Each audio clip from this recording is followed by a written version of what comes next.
So the Bambu Lab H2D has been fantastic for printing ABS and ASA because of the heated chamber, and I wanted to see if I could upgrade my other printers to be able to print ABS and ASA consistently. I've been able to do it somewhat, and I've had okay results, but depending on the geometry of the print, ABS and ASA can be very hard to print in even the other Bambu Lab printers. So upgrading to a heated chamber is probably what you want to do. And I found this little guy on AliExpress, maybe a little sketchy, but I'm willing to give it a try. The reviews on it are pretty good.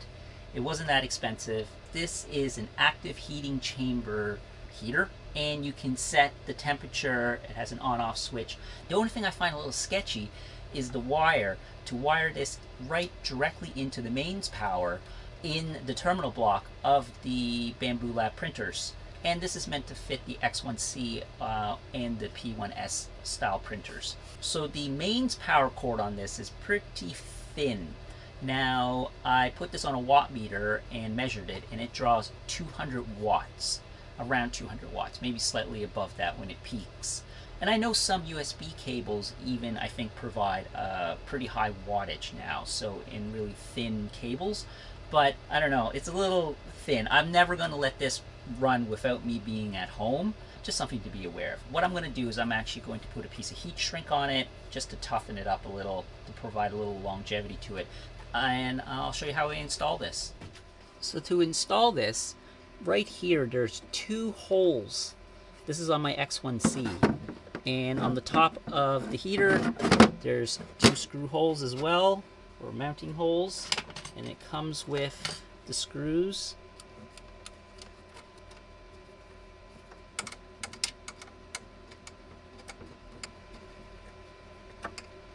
And then what I've done is I've drilled a hole in the bottom of the printer. It's not the easiest way to route the cord, and my idea is actually not to wire this to the mains power into the terminal block of the printer. I am actually just going to wire it to a cord and have the power completely separate from the printer. And then I've gone ahead and I've actually put some tougher heat shrink tubing onto that little thin wire, and I'm going to just route this through the bottom of the printer.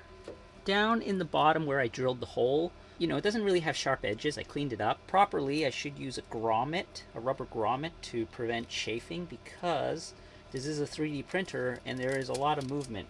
So what I'm going to do temporarily until I get a proper grommet is I'm going to use a piece of silicone tape, self-fusing silicone tape, and wrap where the wire goes through the chassis of the printer. And this stuff fuses to itself, really cool, and it's very, very durable. So just loves to fuse to itself.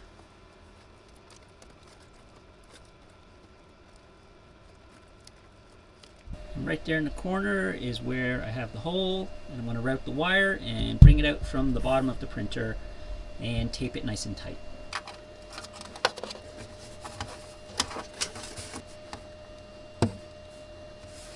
Alright, I got it all wired, and I'm going to route the cable around back, but I have it temporarily just wired to a cord. I'm going to do a better job at this. For now, this is just going to see how well this works as a proof of concept. I would recommend changing the cord to something more robust, because this is definitely not great. The heater works pretty well. It's holding at a pretty steady temperature, close to 50. It's at 48 right now. The heater is back on right now. So I'm going to try printing some ASA. Here we can see that the chamber is climbing. It does take a while to heat up, but it's also a little cool in the basement, and it is winter here.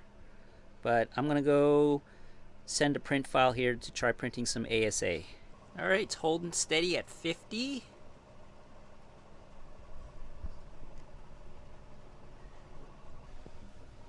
And on the actual heater itself, 49.1, which is very respectable. It definitely heats up a lot faster now that the bed is heated to 100 degrees C. And I do have the rear exhaust on the back of the printer blocked off because I do not want air escaping.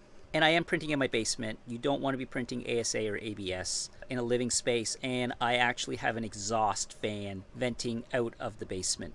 So I have a good amount of air moving through the basement, and I actually don't stay down here while this is printing, except for to check on it. It's done printing. I let it cool off by itself. I have to shut the heater off manually, but that adhered well, printed pretty good. I got a little bit of pulling up on the corners here, just a tiny bit, but adhesion was good. Yeah, a little bit of curling on the edge here, but that's not too bad. Definitely no layer separation, whereas previously, if I was printing something like this, I would have layer separation sometimes, unless I really let the chamber really preheat for a long time. But overall, even though this chamber heater is a little sketchy, just don't leave it on when you're not at home. And why I wanted to print this out in ASA is this actually is going to be used to hold my vest onto my foil board. So there you go. That's my, I guess, review of this Sketchy heater. I would purchase this at your own peril.